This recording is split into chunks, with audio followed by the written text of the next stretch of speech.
Hi, this is Khaotic. I'm here with Play Nice Magazine. We are doing Decoding the Artists, where we'll be talking about my self-published collection of poetry, Blooming Beyond the Boundaries.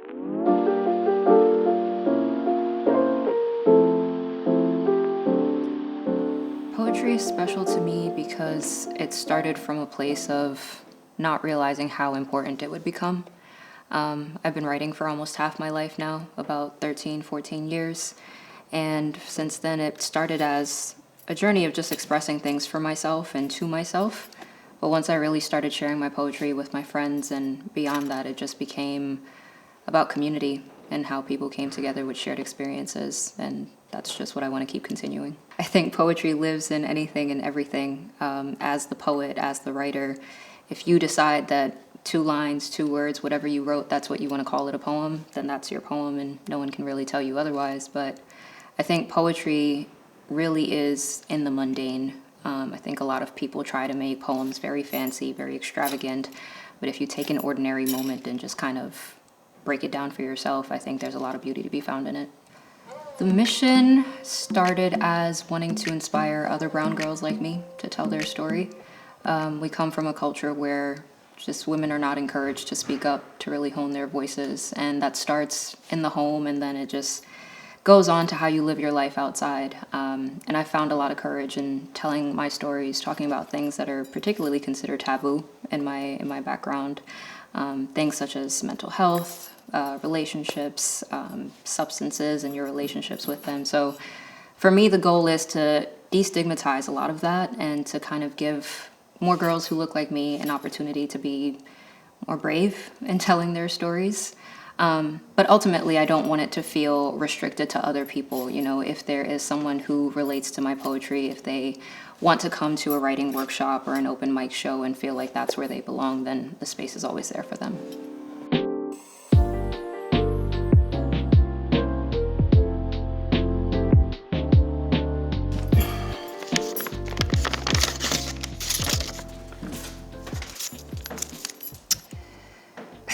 Because I am quite possibly the worst kind of poet.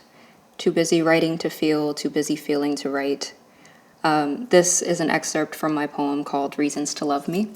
This was actually inspired by an Amy K prompt from National Poetry Month, I think a year or 2 ago, where she listed a bunch of reasons as to why her partner or anyone in particular should love her. And I tried to do that poem myself, and I recognized that a lot of the things that I was listing were reasons of like service to other people, what I could do for other people.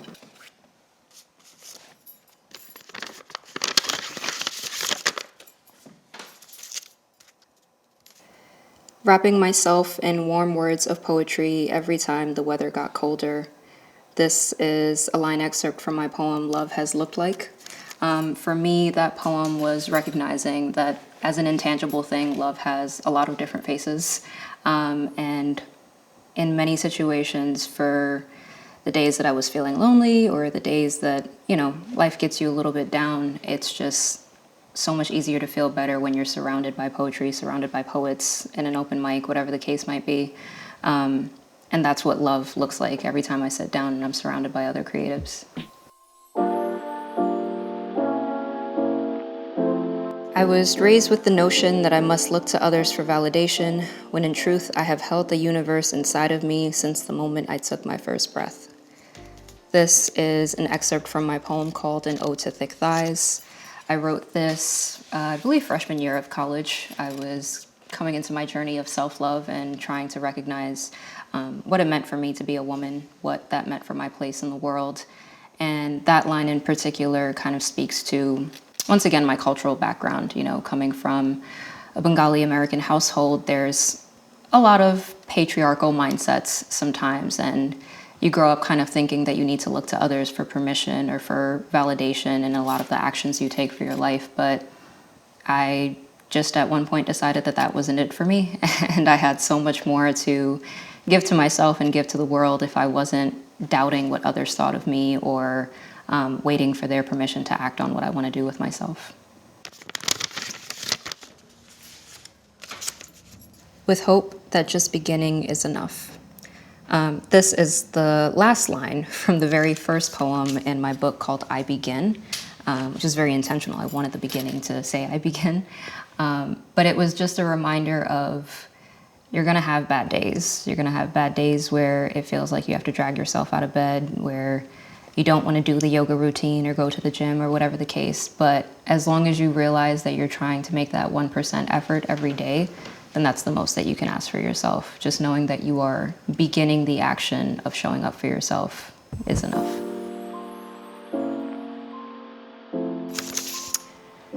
Donna asked me who I think she'd love if religion did not hold her back. It only takes a total of 2 seconds, one in which I realize my answer and the second in which I wish I didn't. This is a short segment from my poem Parallel Lines. That poem came about after a particularly honest therapy session with my counselor, and we were talking about the relationship that my mother and I share and how religion has been a thorn in the side of that relationship, just as far as her expectations of me, the expectations I have of myself, my personal journey and relationship with God.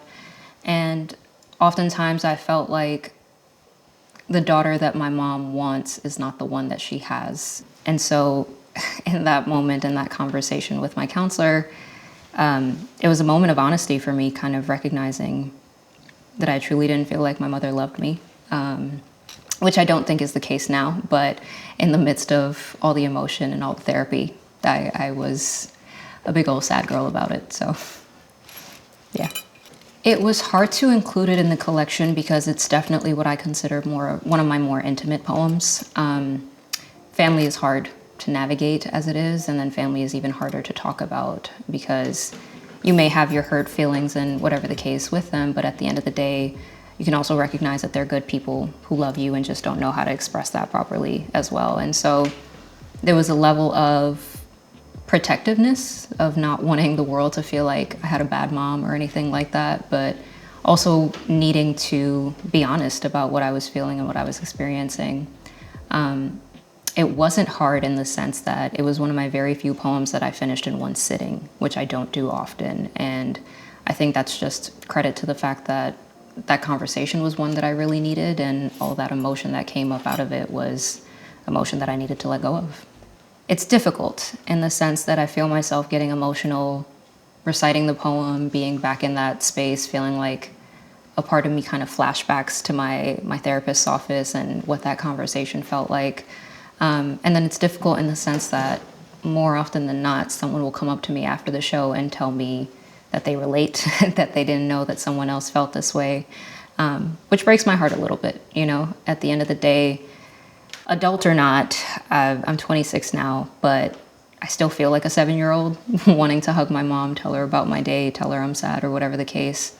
And it breaks my heart that there are other people feeling some semblance of that, even in the midst of all this.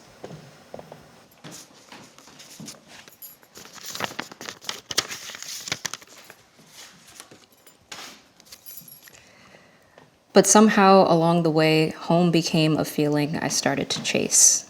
This is a line excerpt from my poem called Herkimer Street. It is the first street that I lived on in Brooklyn, in Bed-Stuy, Brooklyn. That was my first apartment for about 10 or 11 years before my family and I moved.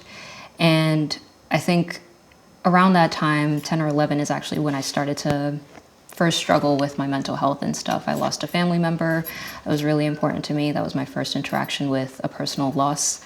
And I just realized that home wasn't a physical thing. Like, home didn't feel like 4 walls and the roof over my head. Home was just a feeling of belonging. And I didn't have that feeling of belonging. And I think I still struggle with that feeling of belonging. I'm definitely the black sheep in my family as far as the way I live my life, the values that I have, the goals that I have, and I've learned to build that home within myself instead of trying to chase it in other things. And when your arms twist around my waist to pull me in, I can't help the surprise in how my body recognizes yours already. That is a line excerpt from one of my poems called Realize. As a Pisces poet, my default setting is love poems. I have been writing love poems about my partner for a couple years now, and that was one of the first ones that I wrote for him. In the earlier stages of our relationship and us dating, I was coming out of a year-long break from dating, from my previous relationships, and just trying to find myself again. And so coming into the relationship with my current partner, I did feel like I was on guard. I was trying to protect myself from falling too quick, too fast. And no matter how much your brain tries to rationalize those things, your body will always betray you. And so even if mentally I'm trying to keep myself at a distance, play it cool, whatever the case, he'd hug me and I'd kind of just melt right into that hug. And so at that point, it was just about realizing that, okay, I'm here, clearly something's happening, and I just have to go with the flow. It is considered sunnah to smile. Do it with warmth and do it often. It is the easiest act of kindness. This is an excerpt from my poem called Pearls of Wisdom from my mother. She tends to have these like one-line gems here and there that she'll randomly drop, and I'm like, okay, that's something I should keep, implement all this and try to practice in my life. The thing that I liked about my book, I tried to add some diversity to it with the language use. So there are some Bengali words in there. There are some Arabic words in there that are both kind of prominent in my culture. And so sunnah is actually an Arabic word, and it refers to practices that the Prophet Muhammad used to do in his own life, and practices that are normally encouraged in Muslims of today. And so smiling just being one of those practices, because it is an act of kindness. You know, you don't know who's having a bad day at any given time. You don't know who might need that little bit of warmth just from you looking at them, giving them a smile, asking them how their day is. And I think definitely where we are today in this world, we could always do with a little bit more kindness. Artists by nature leave room for no confusion, feel first and then create. This is a haiku. It's called Haikus for the Starving Writer.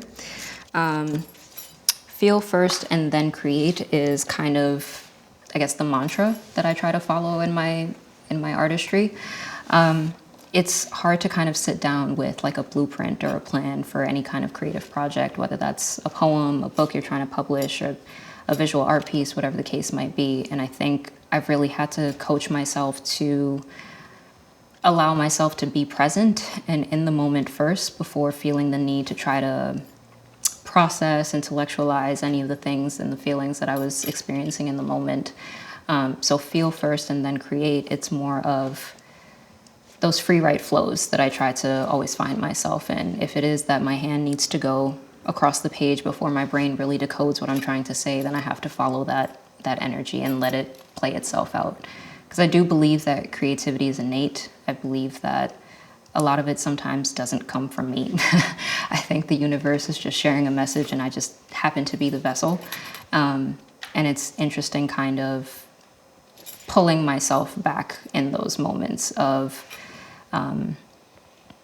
feeling like I don't need to have a game plan, because as someone who's very like anxiety ridden, I feel like I always need a game plan of sorts. I hate sitting down to write a poem without feeling like I have a set story, like a set beginning, middle, and end. But I think that's the thing about creativity that humbles you. It's just that sometimes there is no plan. Sometimes you have to deviate from the plan, and yeah. There are contemporary poets, there are modern poets. I'm not really sure what I would be defined as. I don't really have structure to my poetry at this moment. There's more free verse than form in my book, but if there were a label, then I'd be happy to know what it was, because I feel like I just kind of dip my toes in a little bit of everything. The experience of self-publishing was definitely an interesting one. It's a whole kind of different adventure from traditional publishing. And so a lot of it was me recognizing that I had to do A to Z for myself, by myself. I put the draft together, I picked the poems, I conceptualized the cover art. I didn't do the cover art, but all of those things. And then even in that, continuing the editing, finding a manufacturer to produce and publish the books. Like, those were all steps that I had to take, and it felt very stressful for sure at one point. I'm very intentional about the work that I do, and I don't want to say I'm a perfectionist, but I like to aim to be as close to perfection as possible within my craft. And so I did feel frazzled throughout the experience. And once again, it was another like lesson of humility for me, that my timeline is not going to dictate the creativity, that the creativity will dictate my timelines. And what made it all worth it was when I finally had the book out, I did my book release party, really bad at marketing, but was sharing this whole journey on Instagram as I was going through it, and people had been so supportive, and it was just really surreal to kind of look back and recognize that I was living in a dream from way back when I was in Brooklyn College and sitting in an intro to creative writing class and wondering what it would take for me to publish my own books at one time in the future, and how impossible that dream kind of seemed at the time. And thinking about that experience in the classroom to where I am now, 2 books under the belt later, it just feels like, why did I let myself doubt myself in that way, you know? And then again, it's just been very humbling to have people come up to me and tell me about how they relate to some of the poems, how it's kind of helped them on a rainy day, or how it's even just a book they like to carry in their bag, because it's really a piece of my heart that I've put out into the world. And so for people to treat it with the tenderness and the care that they've received it with was everything. And that was us decoding Blooming Beyond the Boundaries. Thank you guys so much for watching.